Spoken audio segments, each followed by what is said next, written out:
Hello and welcome to the official Howla Esports League of Legends patch rundown for patch 7.12. Don't forget to subscribe for more strategic League of Legends content. I'm Glorified, filling in for Bad Luck Brain today, and let's get started. First and foremost, the honor system will not be implemented on any other server outside of the Oceanic region. They will be testing it similar to they did to this 10-ban system here in North America. For 7.13, if everything goes as smoothly as planned, it will then be released then. Let's get back down to the buffs and nerfs of this patch. The overall content is some small tweaks to most champions, Rumble getting probably the most love, and overall a lot of nerfs to activatable items. So we'll start here with Camille. Camille previously has received a lot of attention, but it has toned down in the past few patches, mostly because I believe they just probably over-nerfed her, and it seems here that they agree as well. They nerfed her damage overall multiple times. They nerfed the cooldowns by increasing them, specifically on her R, and then also reducing the radius on her R.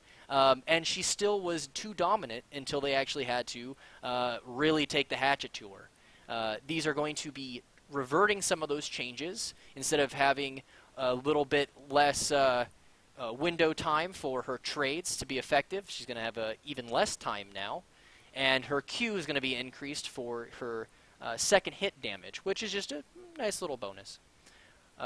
Corki's receiving a few changes, both to his attack speed and his attack damage, and also how his passive works. Now, the W Valkyrie preparation thing, that's not really that major. Having a little bit of extra window time to buffer your abilities and spells isn't as detrimental. Similar to the Lee Sin W Ward Jump buffering that they did last patch. So the main thing with Corki is he is going to be almost exclusively magic damage now, which is very strange considering they still has an armor shred on his E. That's not changing. So that's a little kind of confusing. But they really want to try to put him in the position that in the bottom lane, you can bring a magic damage dealer that isn't Ziggs. I'm confused as to why they're working Corki this way, when Corki has always been this staple hybrid damage dealer, instead of someone like Azir, who has fallen off of the mid lane meta, and also relies more predominantly through the attack speed style of damage dealing. So overall, instead of dealing 50% physical damage and 50% magical damage on his auto attacks, it will now be 20% physical and 80% magical. The damage will be impacted by crits from what is explained, so that's going to be pretty scary if people aren't respecting his late game damage. Ivern's just getting some small nerfs again to him. He received a few small nerfs last patch and the patch before, I believe. But this is just a small general damage nerf for something that he's really not supposed to be doing in the first place. He's not meant to be doing damage, so he's going to do a little less. Jax's W is going to get a 50 attack range increase, which is nice for the dash and go trading that he can do in lane.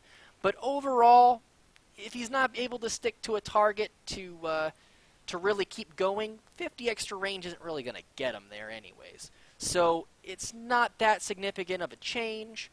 It'll help a little bit in his trading here and there when he wants to back off. But overall, Jax will probably not. This is going to empower Jax, excuse the pun, to see much more play than he currently does. Jhin's getting some love. They've nerfed him similar to they did Camille several patches back. He's getting a increase in reduced damage for the base damage, but also an increase in the ratio. So he will scale harder on his Q, and they're getting a base increase on his R, which is actually one of the main damage sources that they nerfed him previously, and then followed with the same suit as Camille. They started nerfing some of his utility in the slow that his R brought. So now this is just a little bit of a reversion back to show him some love. This will help him out in his late game, but Jhin's never really had a problem with his late game. And this also will help out in his mid game when he is going to be using those curtain calls, either for engages or softening up the enemy team. Karma is getting some much-needed attention, as Reddit will tell you. just an overall late game damage reduction on her shield, as well as a 20% reduction in the secondary targets of her mantra shield. Now, I have to agree with some of the Reddit commentators of why are we attacking the shield value and not the shield duration, but that's probably a discussion for next patch, maybe. Who knows? Kindred's getting some more attention, increase in her base attack damage. It's alright, that's nice, always nice. But the big thing is going to be coming with her W changes. This helps her feel a little less clunky in most of these skirmishes until she actually can really get herself out there and going. Having a 200 increase on her dash for Wolf will mean that her Wolf is going to be more consistent damage in small skirmishes and ganks where she needs to be mobile and hit targets whenever she can, and also allowing her Q to be reset or reduced in cooldown whenever she is in W, but having the W effect not necessarily out yet because she's sending Wolf out. That's also a nice kind of quality of life change that really made sense if you think about it back when they actually changed her W to be a location rather than just around her. Mounting Dread mana cost, it has always been a little high. I personally would prefer a Q mana cost over her E. I think her E adds a little bit more utility and her Q is a little more spammy. So I think a little smaller mana reduction or Q would have been better than this. But we'll have to see what it really affects. I don't see a significant improvement in her kit overall. No increased damage of her Q, which is her main farming tool in the early game, which really can allow her to get to those marked targets and marked camps a lot sooner, which makes her that more of that question mark of a jungler of where she is, what she's doing. Yeah, I don't think it's enough, but it's definitely something. Malzahar was changed to a mid laner last patch, and now he's going to be a little less of a mid laner, even though he's still going to be a mid laner. His damage is still going to be significant, especially with the Voidling change that happened last patch. So that's not going to change. They're just reducing some of his base damages for his late game power, and they say it's a bug fix that they're changing Quicksilver Sash and Mercurial Scimitar to not remove the damage, but actually that's not really a bug fix, it's more of a spaghetti fix because the debuff has always been both the damage and the suppress, so it would actually have made sense for Quicksilver and Mercurial Scimitar to remove both. But now they're separating it, which is nice, helps Malzahar not be so countered by cheap item that you can get towards the mid game when he actually becomes something you have to pay attention to. And also still allows him to be a damage dealer. Even if his damage is countered, he can still be interrupted, which is fine. It means there's still counterplay. You don't necessarily have to have the Quicksilver Sash to stop his damage or stop him from doing what he wants to do to you. But he's going to be able to do it a little bit more. There's a little more leeway. Rakan, for some reason, is not receiving any nerfs. Instead, he's receiving a bug fix, which is his passive shield, Fey Feathers, is now going to be increased by shield amplifying effects. Which, if you think about it, should have happened to begin with, because it is a bug, clearly. And yet, I don't know how I feel about them theoretically buffing, because in his current state he is strong. They're theoretically fixing, which will then be a buff, to make him more durable, which he's supposed to be trading off, I thought. He's supposed to be trading off his durability for the insane mobility that his kit allows, is how I kind of interpreted his character design. So he's just getting a straight buff. Not sure why they aren't tweaking maybe some of the other aspects yet, but it is, a little too soon to call, I guess. And he's still going to see ridiculous amounts of play. His R is now going to show the cooldown display on the interface, which is nice, I guess, for people that actually, want to know when their tank's abilities are going to be up, so when they can actually follow up on engage, which probably should have happened. But on to Rek'Sai, attack damage is going to be going up, armor growth is going to be going up, attack damage ratio on her unburrowed knock-up damage is going to be going up, and her R is going to be fixed to be similar to other dash-like damaging abilities, so it's not so easy just to walk away from, because currently, if it was unbeknownst to some, all you had to do was walk backwards and you would have missed her completely. She would have overshot you, done 0 damage, and she'd probably be overextended. I do like some of these changes, specifically the unburrowed change, but I'd probably would also have wanted maybe a Q damage increase or an E damage increase. She's always kind of felt more of this assassin preys on her enemies, and for some reason she's never really felt like that when it comes to her previous reiterations and her success in past competitive seasons. She's always been this tank that has relied on good, strong base damages and just natural utility. I think the design was flawed to begin with because of her original R. Her original ultimate was known as the farm alarm. You only used it, or mostly used it, typically to just get back into the jungle and continue your pathing. This was a extremely poor design for someone that felt like you should be going after people. And I do enjoy the new R, and I'm glad that it's being fixed in terms of the issue to dodge it, where it'll actually now will require a flash of some kind.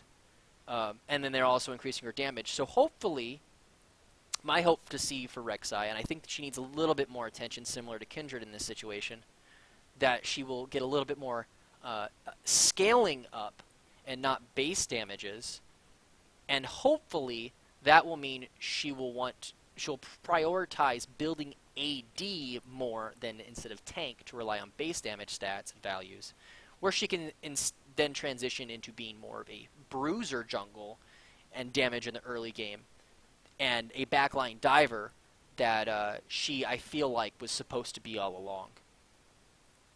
On to Rumble. These are the biggest changes of the patch, outside of one of the small item changes that is actually pretty substantial, which I'll get to in a moment. First and foremost, Rumble's passive will now be 4 seconds on the DK, regardless of what spell he casts. However, the DK rate is going to be going up, and the DK amount is going to be going up. So what this does is typically you would have a Rumble spam Q, and this would eventually allow him to gain enough heat at level 1 with one ability to eventually enter the danger zone when he wanted to. And this was typically seen by many high-tier player Rumbles, where they would just spam Q as soon as they got out and build up the heat, so in case they do need to use the heat early on, they can manage their heat accordingly. With the change to Q, however, specifically the cooldown of it going to 10 at rank 1 instead of 6, with the heat decay amount being increased to 10, even with the decay rate being increased, which is actually a theoretical buff if the decay amount was not touched, this will mean that he will no longer have a window where he will gain heat with just his Q. This makes him significantly weaker in the early game, which I guess is then counteracted by his base damages on his Q being increased, so that he actually feels like more like he packs a punch. Because right now, you kind of walk into lane, even in danger zone with the Rumble Q, and the majority of your damage when you're harassing with Flame Spitter is more aligned with Deathfire touch than really his Flame Spitter's damage. So it would be nice to actually have him do damage at the lower ranks with his Flame Spitter. To compensate for this and not make him feel like a Galio currently, they're reducing his damage dealt to minions by 25%, which is nice. And then they're also tacking on a 0.1 ability power increase on his scaling for it, which again is nice.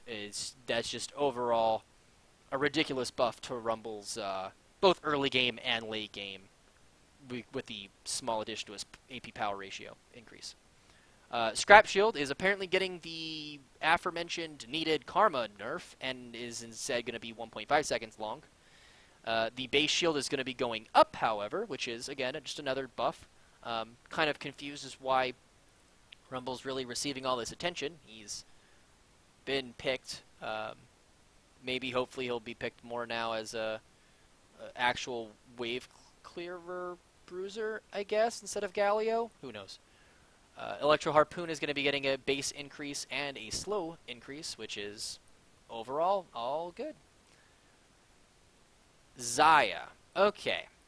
So the other half of Rakan, who some say is worse, some say is not as bad. I'd say there's some crucial differences that both have a little bit of a problem. They are fixing the Q damage, apparently, or removing it, to where she will no longer be able to auto-attack while her Q is firing. Now, this is actually very significant, especially in her burst. The amount of time it's going to take for her to get a 3-feathered E off now is slightly higher, which means her catch potential is going to be lower. Her burst is going to be lower because there's going to be a slightly bigger window. And then also in team fights, when her second Q comes back up, she's again going to have to really choose what does she want. Does she want the 2 extra feathers immediately that will probably deal a little less damage than her auto attack if it crits? Or maybe she just needs really bad the feather from her passive. There's a little bit more thought behind her rotation rather than her abilities up. Let me go ahead and fire it so I got a few more feathers. W cooldown is getting an increase at all ranks. That's good. It's been an insane steroid. It is better than Tristana's, in my opinion, for her attack speed steroid, and it gives her movement speed when she's attacking. It feels like it's a little too much utility in her kit for me, and I definitely think that's exactly where you should hit Xayah the most to see the most out of her kit, to bring her in the line. Zac's receiving a little bit of a nerf. Damage values, both for his W and his E, are going to be going down. He's still going to be probably picker ban. He's still going to be that huge of an impact in the mid and late game because that's where his significance lies. Last patch's E nerf on the range indicator showing the landing spot of his E further in advance was more so a nerf to his early game prowess. This is also, again, another nerf to his early game prowess, so they're trying to see exactly how much they can make the scales not entirely ridiculous to where he farms well and can end the game well. Small little bug that I would assume is a bug, but apparently they call it a loophole. I guess it doesn't classify as bug to them. That they now will have to fire, Zyra and Heimer will have to fire an auto attack to deal the command of a functionality for their turrets and plants to prioritize certain targets. Support items. Okay, so this is where it gets really big and really mathy all at once. So I'm going to try to take it as slow as possible. Basically, support items have been one-dimensional as well as they've been too impactful. And that's a very bad combination to have. So, they're nerfing Locket of the Iron Solari. They are going to be reducing the base value down from 70 to 665 at max level to 65 to 434. However, they're adding a 2% per level caster's bonus health increase to the heal. Now, this is where it gets very mathy. So the shield's power is going to be based on the champion it is affecting. So when you press the button, if there's a level 18 around you and you are level 14, they will get the value of a level 18. The bonus health, however, is going to be based on the caster's bonus health. Not total health, bonus. Now, not counting any runes, not counting any masteries currently, in order to really see the break even at around level 12, where a support will have their Sight Stones completed item, either Eye of the Equinox, Oasis, or the magic one. I forget the name of it currently off the top of my head. And then they rushed Locket over the Iron Solari. At level 12, which is where roughly this would be, it is over 100 damage nerf overall at level 12 with 2 items. It is overall per shield. So very quickly you can start to see the differences. Furthermore, there's even a bigger difference going with the Eye of the Equinox, or the AP item, the Frostqueen's Claim branch of the Sightstone tree, because those have 300 health less than the Eye of the Equinox, which is a very significant amount. So they're even losing even more off of this. So all of the non-tanky supports will most likely not want to get this item. Now here's where the crux of this scaling caster's health bonus really comes into play. I'm going to turn the light on real quick. There is a huge, huge problem with this item no longer becoming a support item and instead becoming a tank item. The tanks, typically from the jungle or the top lane, will have vastly more health prioritized in their build that will allow the Locket of the Iron Solari to just shoot miles ahead. Now the math is, in a typical game that goes about 30 to 35 minutes, and using LCS numbers as an example, another example of this would be P1 versus Cloud9 of Week 2 of the LCS. They had a level 14 to level 12 on their support. One had a Locket of Iron Solari, the other one was building the Locket of Iron Solari. There was only one level 18 in the game. If he received the shield, the Thresh that was being played by Smoothie, I believe, would have needed 800, at level 14, would have needed 825 bonus health to break even to current Locket of the Iron Solari value on that one target. So this would be a nerf in that situation, because he was missing about 400 health, 300 something health, depending on his masteries and runes. He's not gaining that entire value because his entire team is not level 18, so they're not receiving the full-fledged equivalency. So overall, if you kind of look at it from the perspective of, say, you shield all 5 people, even when it breaks even, you're still kind of losing behind, because the support's going to have to be dumping more into health-related items. Now, for most supports, they stack a ton of usable items, namely the next one, Redemption. Now, Redemption's health is also, again, getting hit with a huge health nerf, which will nerf the Redemption Locket builds that you see currently from nearly every support. So Locket's going to no longer be something that, say, Karma would typically build. They might try to play with it, some people will.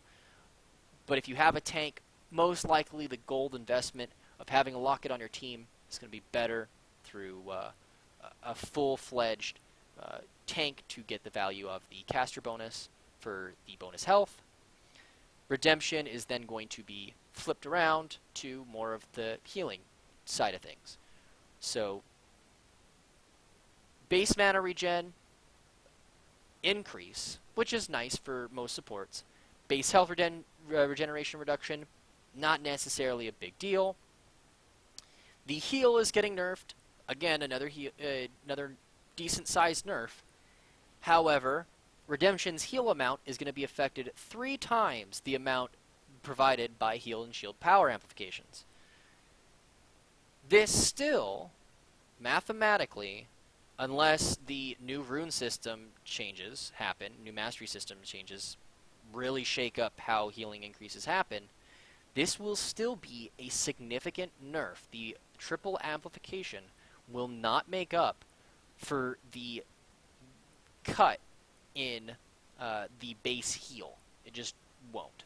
So again, small nerf to Redemption, both in values, all across the board, which is needed, absolutely needed, and Locket, full value reduction, as well as a potential build decision of, do you want to bring a tankier support like Thresh, who's going to build Locket and maybe Redemption as well, or do you want to bring those karmas and leave the Lockets more to your tank jungler or tank top laner, or maybe tank mid laner if you're playing Galio, who knows. Zeke's is being renamed for some reason. It is like mixing things up.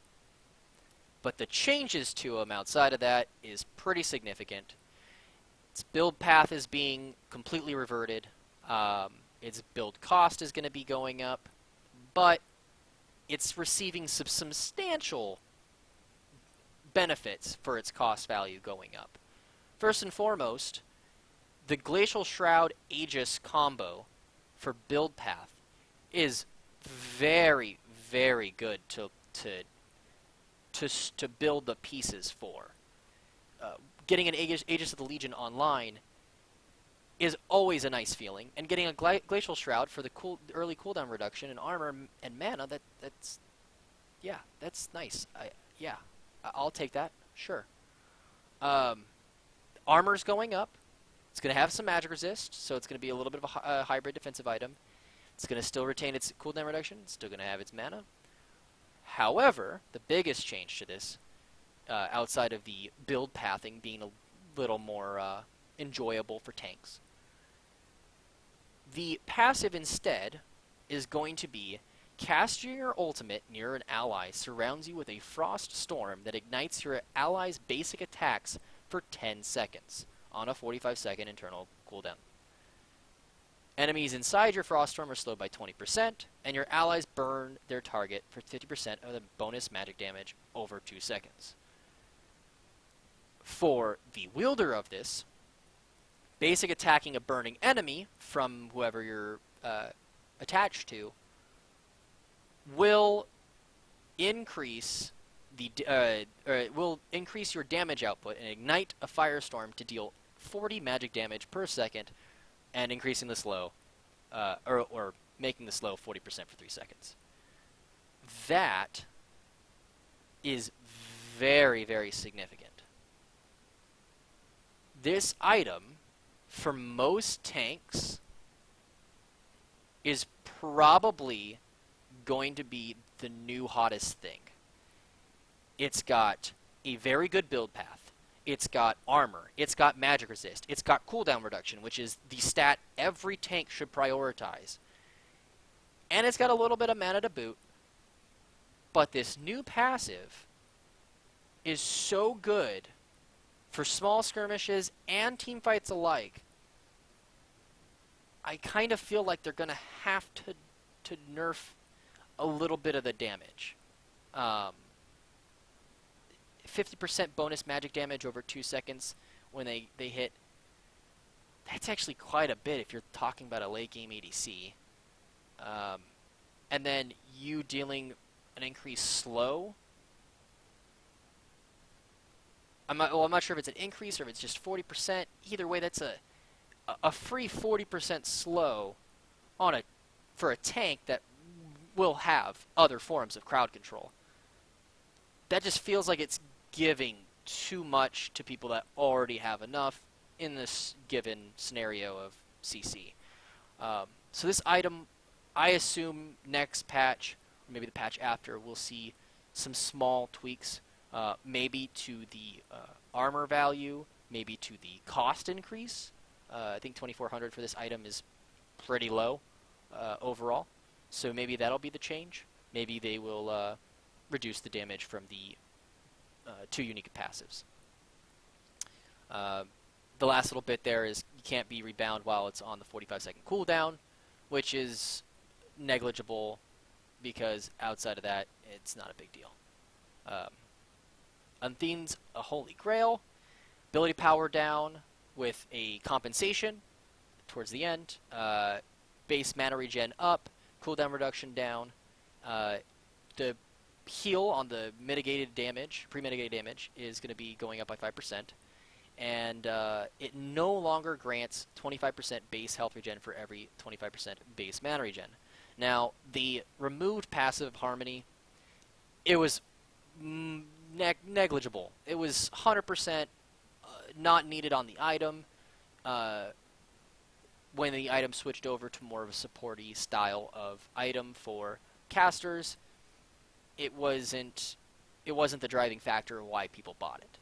So, the new passive grants 5 ability power for every 25% base mana regen increase, is pretty significant, especially considering if you do throw the Karma down in the bot lane, and now that they're no longer building the Locket, this could be a potential substitute for maybe actual supporty style Jaina's or Karmas or whatever have you in the bottom lane instead of Locket.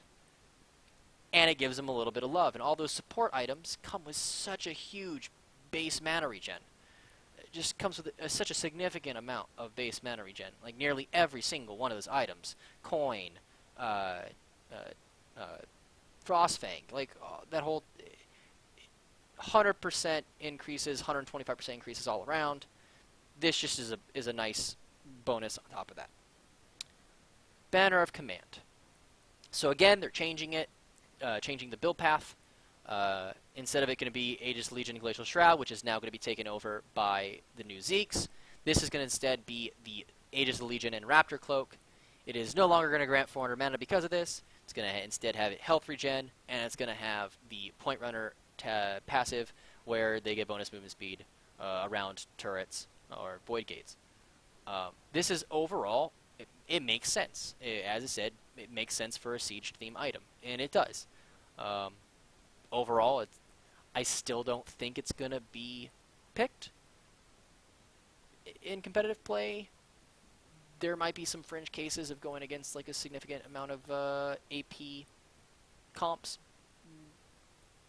that have a hard time struggling with it. Maybe with the new Corki, Banner of Command will see a little bit more prevalence, because if Corki is running the bot lane, you still run an AP mid laner, and maybe you run an AD bruiser top with an AD jungle, and that's how you kind of get your magic damage and AD damage for your team. It might be a very difficult thing to deal with for the new Banner Command, and this is just a small little tweak. Knight's Vow is, again, getting its build path changed. Just another one. It's going to have a Kindle Gem and a Chain Vest, and its build path is... It's going to be the same price. I believe the math works out to it. It's just going to have a different complete cost than recipe cost than the previous 850 gold, and it's going to have 10% cooldown reduction with no health regen. Now, health regen, outside of the passive that Warmogs gives and Ocean Drake, it's almost negligible unless you're really getting into these CG grindy games. The 10% cooldown reduction is massive. It is the #1 stat for tanks. They want that cooldown reduction, and they want it now. It allows them, because they're tanks, where they just want to be beefy, spam their abilities more frequently, and they rely on their base damages of their abilities and base utilities of their abilities, rather than the scaling of the abilities through damage and other means. This is what tanks want. This is also really nice because it will now give you, along with the Zeke's change, it gives you 3, technically 4, if you count Frozen Fist, armor items that will have the 10% cooldown, or will have cooldown reduction. Of course, there's 20% on Frozen Heart. But currently, The only real one that you really went for, if you really wanted cooldown reduction in armor, was Frozen Heart. This will be just another option for tanks, and it's nice. It's nice to have. Righteous Glory change. Okay, so I was kind of on the fence of this because I do enjoy playing the Righteous Glory build paths with things like Skarner and Olaf as early game items that allow them to really get in there. There has been fringe times when it's been picked up, so hopefully this kind of pushes it a little bit further to a potential item choice rather than more of a gimmick and very niche item. So the health is going down, the recipe course is changing. Armor's it's gonna have 30 armor to it as well as 10% cooldown reduction. Again, it's gonna be another armor item with cooldown, which will potentially increase its viability as a pick. The passives are being changed or changed around. There's going to be no longer the Eternity passive from Catalyst because it's no longer going to have the Catalyst in its recipe build. And the active is now going to slow automatically triggers if an enemy champion is within close proximity. So I'm not sure if this will mean that the sprint that it gives will go away, because I believe currently you activate it and you run towards them, and then when you increase going towards a champion, you press it again or it times out and you lose the ability, the sprint for the slow. It's a trade-off.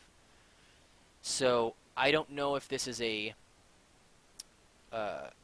it's going to work in that fashion, and I don't know if that's really a buff. It kind of probably feels now more like an optional Randuin's of sorts, with a little bit, of a decision for cooldown reduction in that case. So overall, I like it. Like a change. Another tank item getting cooldown reduction. It's going to be a choice now. Glacial Shroud. Combined cost is going down. Total cost is going down. Armor is going down. And the same will follow suit for the combined cost of Iceborne Gauntlet or Frozen Fist. And Frozen Heart is actually going to be going up in combined cost because of the combined cost reduction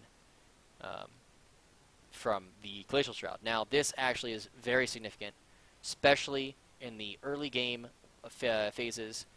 We've already seen the Doran ring stacking with a Spectral Cowl that really makes tanks impossible to deal with or extremely difficult to deal with at the best. Glacial Shroud will now potentially replace the Spectre's Cowl as the armor equivalent that we could see for early game armor choices, which is nice. And then also it's an early game CDR. Raptor Cloak is going to be changed. Build path is being changed. Total cost is going down. Total armor is going down to compensate because the build path. Combined cost for Ohm-Wrecker is going up because that and ZZ Rot are not going to be changed for the total cost. Ancient Coin Line. Champions no longer pick up mana coins if they're at full mana. Coins now have visual indicators when they're about to expire. Overall, more so just a quality of life change. It kind of did feel a little bad when you were in between minions trying to harass or trying to dodge skill shots or whatever, what have you, and you ran over a mana coin and you're like, oh, well, that was useless. And it also does kind of suck sometimes, similar to like the Thresh running around and picking up his souls, to not know exactly when the coins are going to expire and how much time, so you can kind of have a little bit of play around. Maybe I do want to go get it now. I can wait because I now know I got a little window coming up. Talisman Ascension, total cost going down, combined cost going up. That's nice. I'd like to see this item being built again. I don't think it will be, though. We'll still have to see. Relic Shield line change. Bugfix. The Relic Shield line's quest reward shield now properly benefits from effects that increase healing and shielding. So it's the same situation that Rakan's passive is getting. which should have been already happening if you think about it. Visual update for the shield, and there is the charge indicator sphere has also been updated for all of them, which is nice. Majority of the shields in currently Rakan's, Courage of the Colossus, those type of things, it can get kind of just lost in the nuances, and it's nice to be able to figure out what exactly is what. Quest progression visual displays every third wave of toward completion.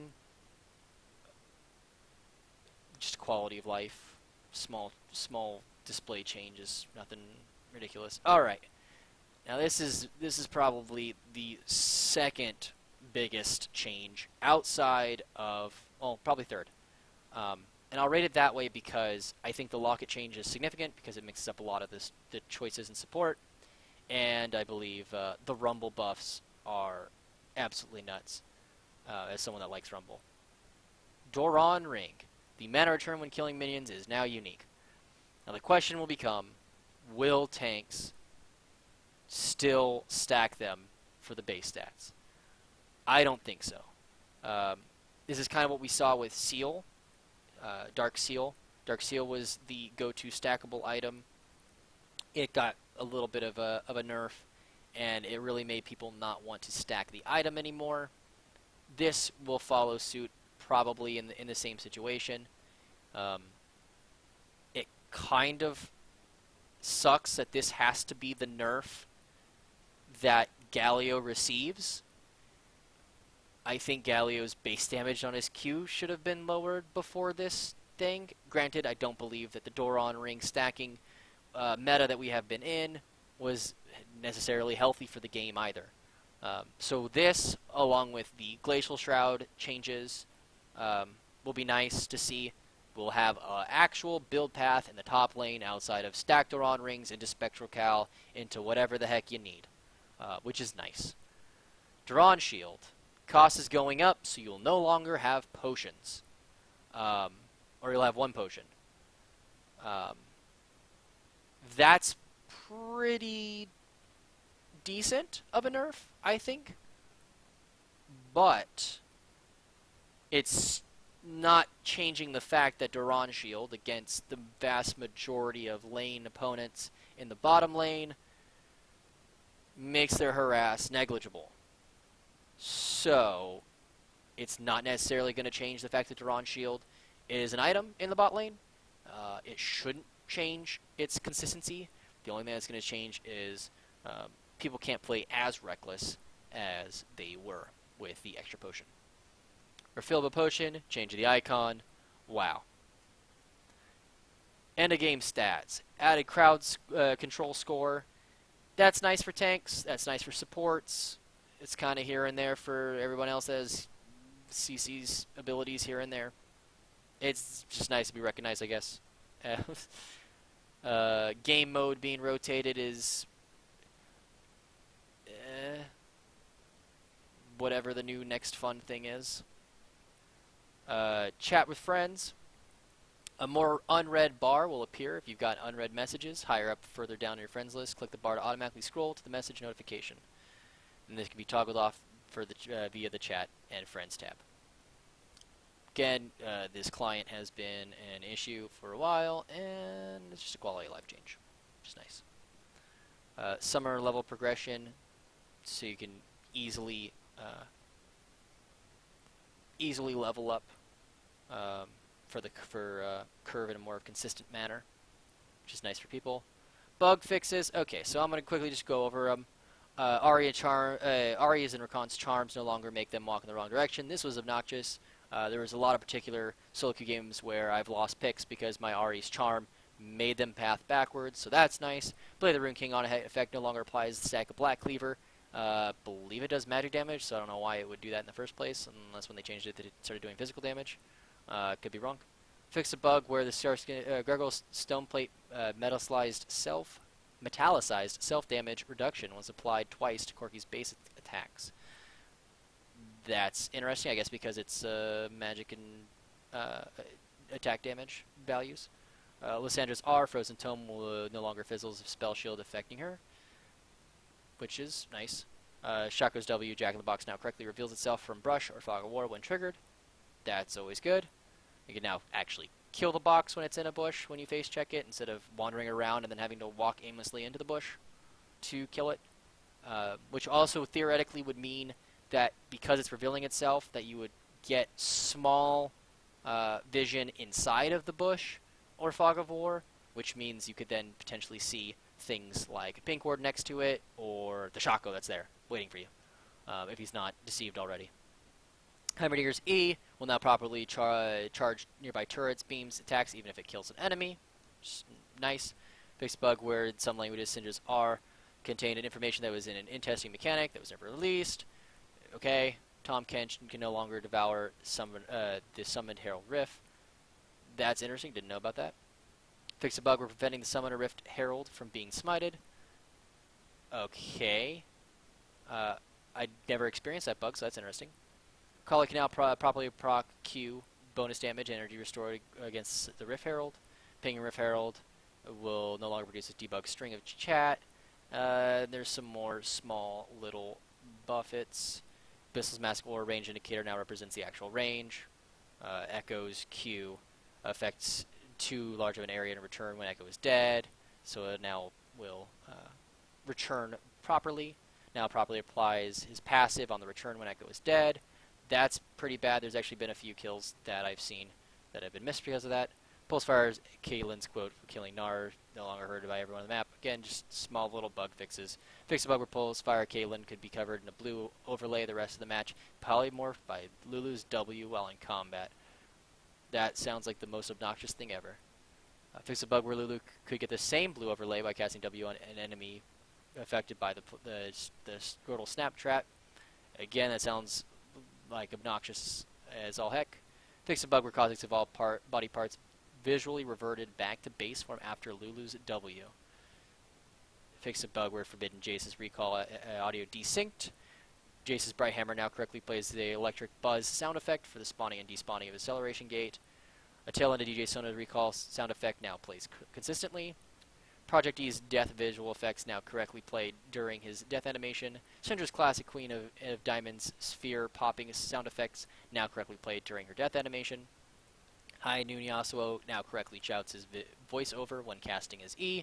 Fix a bug where Viger's laugh wasn't correctly playing when landing a killing blow with R. And then we, of course, have the upcoming event with the new legendary skins, Dawnbringer Riven and Nightbringer Yasuo. So get ready for all of the guys that think they're Box and Void Boy. I've been Glorified for the Howla Esports League of Legends patch rundown. Please don't forget to subscribe down below, and thanks for watching.